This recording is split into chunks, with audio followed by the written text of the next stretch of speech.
Welcome to my YouTube channel Sunny's garden में आप सभी का स्वागत है। आज हम बात कर रहे हैं चाइनीज़ पाम के बारे में। ये देखिए, ये मेरे चाइनीज़ पाम है, इतना सुंदर है। इसकी पत्तियों के देखिए, इसकी पत्तियों को देखकर ऐसा लगता है मानो कोई मोर अपने पंख फैलाकर नाच रहा हो। इस खूबसूरत प्लांट को हम इंडोर और आउटडोर दोनों जगह रख सकते हैं और ये हर जगह अपने हरे भरे पंखों से हमारे घर की सुंदरता को बढ़ाता रहेगा। इस प्लांट को चाइनीज़ फ़ैन पाम भी कहा जाता है। फ़ैन पाम इसलिए कहा जाता है क्योंकि इसके पत्तों की जो बनावट होती है ये चाइनीज़ फ़ैन की तरह होती है। जिस तरह चाइनीज़ फ़ैन इस तरह से फोल्ड हो जाता है और फिर खुल जाता है, तो उसी की बनावट के आधार पर इसका नाम चाइनीज़ फ़ैन पाम भी रखा गया। रूप से ये पौधा चाइना से बिलोंग करता है। चाइना, जापान, कोरिया में मूल रूप से ये पौधा पाया जाता है, लेकिन अपनी सुंदरता के कारण ओवरऑल वर्ल्ड पूरे संसार में इसको लोग पसंद करते हैं और अपने गार्डन का हिस्सा बनाते हैं। ये प्लांट बहुत ही स्लो ग्रोइंग है। इसकी ग्रोथ बहुत धीरे धीरे होती है और विंटर में आके लगभग नवंबर से फरवरी तक तो बिल्कुल ये रुक सी जाती है और उसके बाद फरवरी एंड से लेके अक्टूबर तक बहुत अच्छे से ग्रोथ करती है।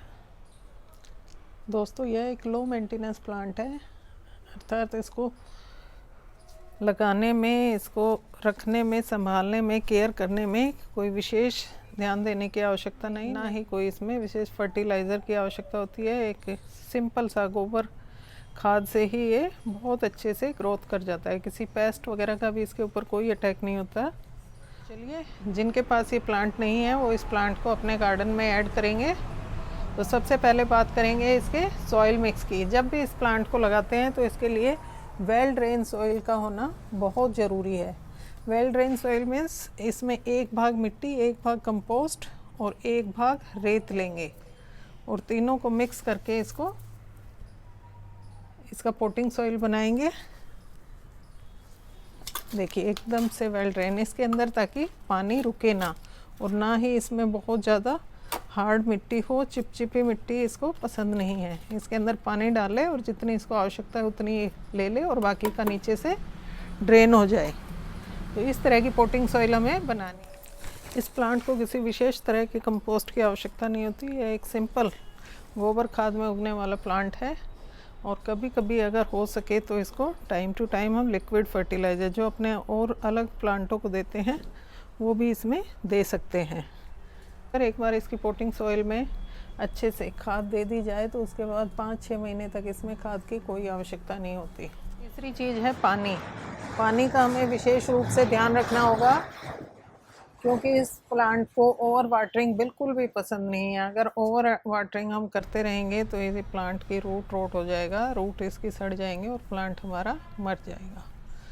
तो इस प्लांट को विंटर में सप्ताह में एक बार पानी दीजिए, लेकिन समर में, गर्मी के सीज़न में इसमें पानी का हमें विशेष ध्यान रखना होगा। इसकी मिट्टी सूखते ही हमें इसे पानी देना है और टाइम टू टाइम दिन में कम से कम 2 से 3 बार इसके पत्तों पे शावर अगर करते रहें, स्प्रे करते रहें, तो ये इसके पत्ते बहुत अच्छे से खिले खिले रहते हैं। चौथी चीज़ है दोस्तों इसमें सनलाइट की नीड। वैसे तो विंटर में सभी प्लांट्स को सनलाइट की बहुत ज़्यादा नीड होती है। जैसे फ्लावरिंग प्लांट्स जितने भी होते हैं या फ्रूटिंग प्लांट्स, उनको सनलाइट की बहुत ज़्यादा आवश्यकता होती है, लेकिन चाइनीज़ पाम इस प्लांट को कोई विशेष सनलाइट की आवश्यकता नहीं होती क्योंकि यह इंडोर भी रख सकते हैं हम इसको और सेमी शेडेड एरिया में। सेमी शेडेड एरिया मतलब छाया या पार्शियल शेड में इसको रख सकते हैं, क्योंकि अगर डायरेक्ट इस पर सनलाइट पड़ेगी तो इसके पत्तियां जो है ये बर्न होने लगती हैं, जल जाती है धूप से। तो इस चीज़ का हमें ख़ास ध्यान रखना है। नंबर 5 पे है हमारे पत्तियों की केयर। इसकी पत्तियों की केयर, जब हम इसको ओवर वाटरिंग या अंडर वाटरिंग करते हैं तो इसकी जो लीफ होती है, पत्तियाँ होती हैं, इनकी टिप्स येलो होने लगती है और ये जलने लगती है, ओवर वाटरिंग से भी और अंडर वाटरिंग से भी।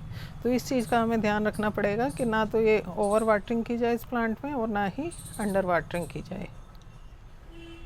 और टाइम टू टाइम इसकी डेड लीव्स को हमें कट करते रहना है। ये देखिए ऐसे, तो इसको काट के हमें निकाल देना है। काटते वक्त ये ध्यान रखना होगा कि इसके यहाँ पे देखिए बहुत ज़्यादा तेज़ शार्प कांटे होते हैं, तो इनसे हमें अपने आप को बचा के रखना होगा।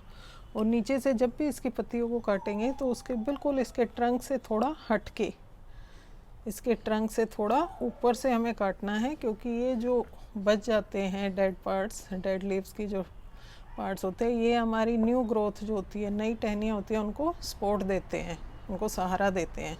तो बिल्कुल इसको नीचे से ना काटें, थोड़ा सा ऊपर से काटें। नंबर 6 पे बात आती है इसके प्रोपोगेशन की। प्रोपोगेशन मीन्स इसका नया प्लांट कैसे तैयार करें। तो दोस्तों इसका नया प्लांट इसके बीज से तैयार होता है, क्योंकि इसमें कोई बेबी प्लांट्स नहीं निकलते। ये एक सिंगल स्टेम वाला प्लांट होता है, नीचे से इसका सिंगल तना होता है, जिसके ऊपर कंटिन्यू एक के बाद एक ग्रोथ होती रहती है। इस तरह से एक एक करके पत्तियाँ निकलती रहती है। जब हमारा ये प्लांट 15 से 20 साल का हो जाता है तो इसके अंदर से एक गुच्छे के रूप में फ्लावर आते हैं। यहाँ से इसके ट्रंक एरिया से गुच्छे के रूप में ऐसे फ्लावर से निकलते हैं, जिनमें धीरे धीरे करके फ्लावर सूखने के बाद उसमें बीज बन जाते हैं। जैसे खजूर के प्लांट में होते हैं, खजूर के बीज होते हैं, इस तरह से बीज लगते हैं। और जब वो बीज अच्छी तरह से पक के ड्राई हो जाते हैं, सूख जाते हैं, तो उन बीज को उगा कर ही हम नया प्लांट तैयार कर सकते हैं, जिसको उगाने में बहुत टाइम लगता है, क्योंकि उसको स्प्राउट होने में, एक बीज को बोने के बाद उसको अंकुरित होने में ही कम से कम 2 से 3 महीने लग जाते हैं। तो बेहतर यही होगा कि हम नर्सरी से डायरेक्ट इसका प्लांट ही खरीद के लाएं और उसको अपने घर में लगाएं। इसको ज़मीन और पोट दोनों जगह आसानी से लगा सकते हैं। बस ज़मीन में ध्यान रखना होगा कि इसको दीमक से बचाना होगा। टाइम टू टाइम हमें दीमक की दवाई डालनी होगी, जबकि पोट में ऐसी कोई दिक्कत नहीं आती। दोस्तों काफ़ी लोगों की शिकायत होती है कि उनका प्लांट मर जाता है। कुछ समय के बाद वो लाके नर्सरी से लगाते हैं, कुछ समय तो बहुत अच्छा चलता है और उसके बाद वो मर जाता है। तो इस प्लांट के मरने का मूल कारण है इसका रूट रॉट होना, यानी कि इसकी जड़ों का सड़ जाना, जो कि मैक्सिमम 99% ओवर वाटरिंग की वजह से होता है। तो ओवर वाटरिंग के वक्त कैसे पहचाने कि हमारा प्लांट सड़ रहा है, तो उस टाइम में आप चेक कीजिए इसकी जो सेंटर की जो पत्तियां हैं, ये देखिए जो बीच में से जो पत्ती आ रही है, निकल रही है, उसको ऐसे दबा के देखेंगे। अगर ये स्वस्थ है, अगर ये हेल्दी है, तो ये बहुत ही टाइट होगी, बहुत स्ट्रॉन्ग होगी। और अगर इसमें सड़न पैदा हो गई है तो इसको हम ईज़िली, ये ऐसे सॉफ्ट हो जाएगी और इसको ऊपर खींचेंगे तो ये आसानी से निकल जाएगी।